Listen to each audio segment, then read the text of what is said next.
Hello and welcome to Debina decodes. मुझे ऐसा लगता है कि सक्सेस स्टोरी शेयर करना is much more better than sharing your stories of failure. मुझे ऐसा लगता है कि एक वीडियो जो हम YouTube में देख रहे हैं वो स्टोरी तभी देखते हैं जब हम उस चीज़ के साथ रिलेट करते हैं। अदरवाइज हम लोग को लगता है ये वीडियो मेरे इंटरेस्ट का नहीं है। But I still believe if I share the success story, that is much more motivational। वहाँ से सीखने के लिए कुछ है और वो लोगों को हिम्मत देती है और सही रास्ते में जाने में मोटिवेट करता है। तो इसीलिए today I will talk about the multiple failures that I had during my IVF, but the success story especially.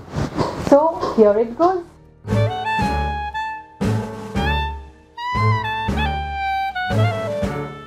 As you know, मैंने पिछले काफ़ी सारे वीडियो में मैंने ये बताया that I was having problem conceiving and what all I did to fast track the method. Actually जो कुछ भी मैंने किया था वो इस वीडियो में है, starting from consulting a Jyotish to acupressure to acupuncture, cupping therapy, flower therapy and IVF। आज मैं डिटेल में मेरा वाला IVF कहानी मैं बताना चाहूँगी। First of all I went to the one of the biggest doctors of Mumbai. Jaslok hospital में बैठती है, शी इज़ प्रिटी फेमस। मैं उनके पास जाके मेरा ट्रीटमेंट स्टार्ट किया था एंड मुझे थोड़ा सा ये दिक्कत हुई कि वो मेरे घर से काफ़ी ज़्यादा दूर था। As and when you start your journey तो काफ़ी बार डॉक्टर के पास जाना पड़ता है, as you all know, injections लेने पड़ते हैं एंड ऑल दी स्टफ। तो इसीलिए मुझे ऐसा वहाँ पे बहुत ज़्यादा मुझे ऐसा लग रहा था कि आधे जर्नी में ही मैं टायर्ड हो जाती हूँ और मेरा दिन का आधे से ज़्यादा टाइम मेरा उधर ही निकल जाता है। So I would suggest that go to a doctor who is nearer to you, easily accessible to you. बहुत दूर आना जाना में मेरे लिए it did not work. Then I started my treatment with a very good doctor. मैं good इसीलिए बोलूँगी क्योंकि मुझे ऐसा लगता है कि जो सबसे बड़ी डॉक्टर थी उनका और इनका दोनों का ट्रीटमेंट प्रोसीजर्स, मेडिसिन सब कुछ मुझे सेम लगा। So I will say that she is also very good doctor. मैं सबका नाम मैं नीचे दे दूँगी, whatever works good for you. उनके साथ मैंने ट्रीटमेंट स्टार्ट किया। अभी मैं ये बता दूँ सबको that career is the main reason जिसके लिए फैमिली प्लानिंग डिले कर देते हैं हम लड़कियाँ। और उसके अलावा भी बहुत सारे रीजंस खुद के होंगे। इनिशियली ऐसा लगता है कि we will not go the family way. बाद में अचानक से मिस्टर राइट मिल जाता है और तब हम सोचते हैं कि या फैमिली इज समथिंग जिसको हम एक्सटेंड करना चाहेंगे। तो इसीलिए मन बदलता है। हो सकता है उसके लिए कभी कभी डिले हो जाए और कभी कभी किसी के लिए ऐसा होता है that the age is there, everything is there, फिर भी नहीं हो रहा है। तो in all these cases I will suggest कि जब तक आपके you are in your 20 to 30, for whatever reason मैं ऐसे बोलूँगी that I would suggest that go and freeze your eggs. That's the first thing that you should do. Whether you are very career oriented, you are not thinking कि अभी मुझे baby करना है, ना सही, लेकिन अपना एग फ्रीज करके रख दीजिए। This is like my suggestion. If you are thinking कि नहीं मुझे बेबी कभी पैदा करनी ही नहीं है, और ऐसा होता है, मुझे भी ऐसा था। जब मैं बहुत यंग थी मुझे ऐसा लगता था कि मैं अकेले जीऊँगी, अकेले सब कुछ करूँगी। But when you meet a life partner और साथ में जब आप जिंदगी थोड़े दिन जीना स्टार्ट कर देते, then you start thinking no I will have a family. Mentality change होता है। For whatever reason I will suggest that freeze your eggs. तो कोई फर्क नहीं पड़ता। Later if you suddenly have a change of mind, you have a fresh young egg with yourself which is frozen. तो आपके लिए आगे का प्रोसीजर होना बहुत आसान हो जाएगा। So that is the first part. अभी check your AMH। AMH is number of eggs actually. तो उससे आपको पता चल जाता है कि आपके अंदर अभी भी कितने एग्स बाकी है। उससे सिर्फ नंबर ऑफ एग्स पता चलता है, एग्स का क्वालिटी नहीं पता चलता है। एग्स का क्वालिटी पता चलता है after you do your egg extraction.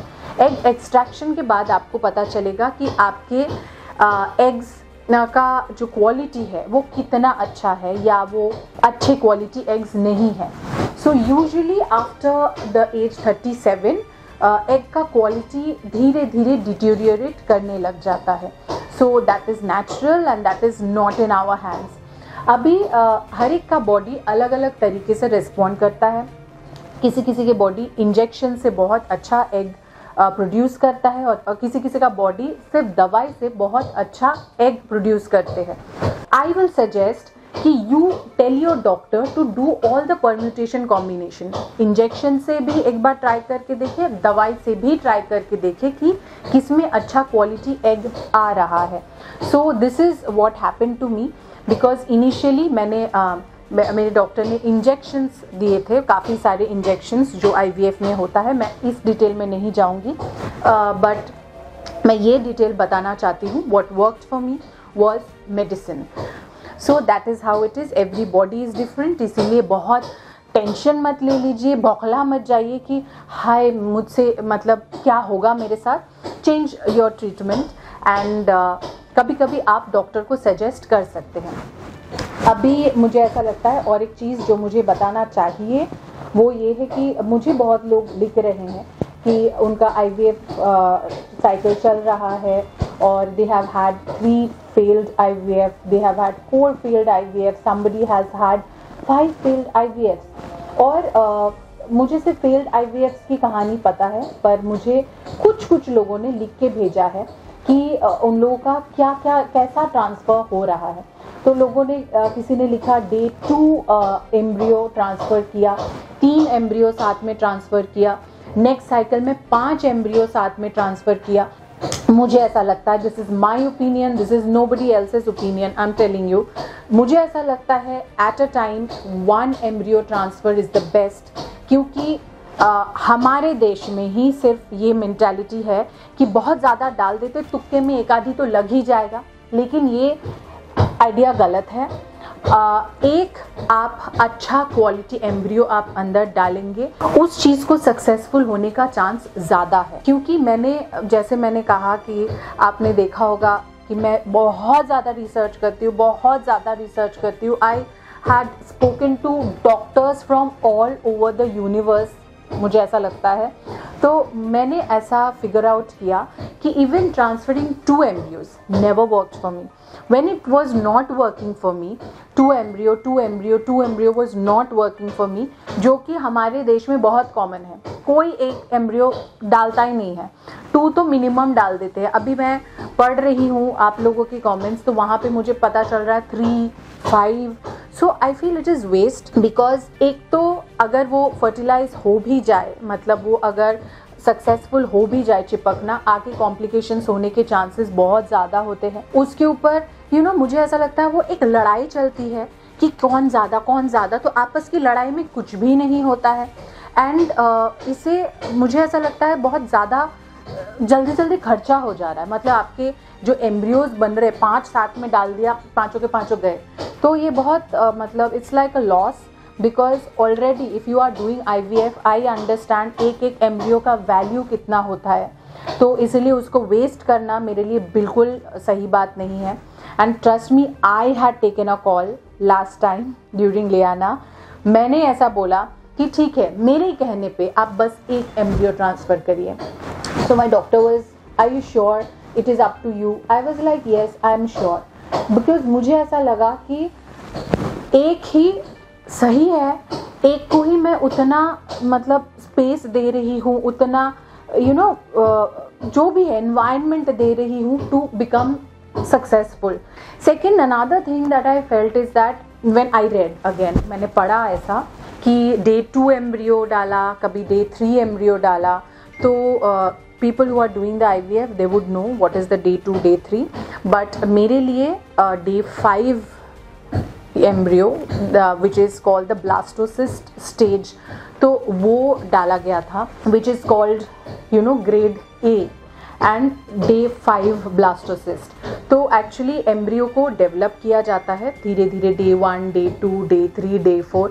कभी कभी कुछ एम्ब्रियो Day 2, Day 3 में आने के बाद और बढ़ता नहीं है, तो हमें समझ में आ जाता है that it is a not a good embryo, it is a slow moving embryo, तो वो आगे बढ़ ही नहीं रहा है, तो उस चीज़ को अंदर डालना मतलब waste.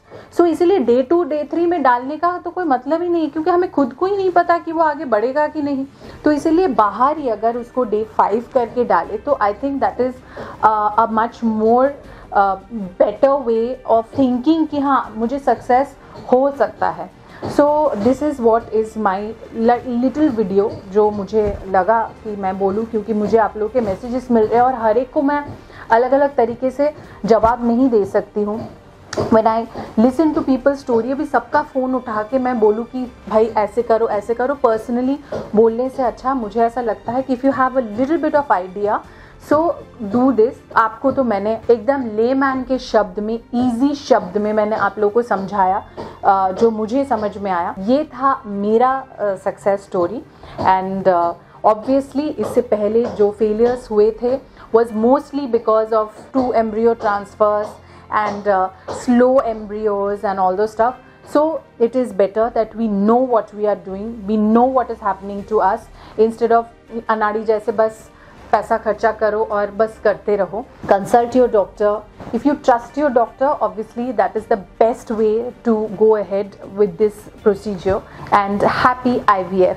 And I'm sure all of you who are watching this video are going through this, so you are watching it. And मैं भगवान से ये प्रार्थना करती हूँ कि जल्दी से आपका प्रॉब्लम सॉल्व हो जाए and you are blessed with a beautiful baby very very soon. And I love you guys.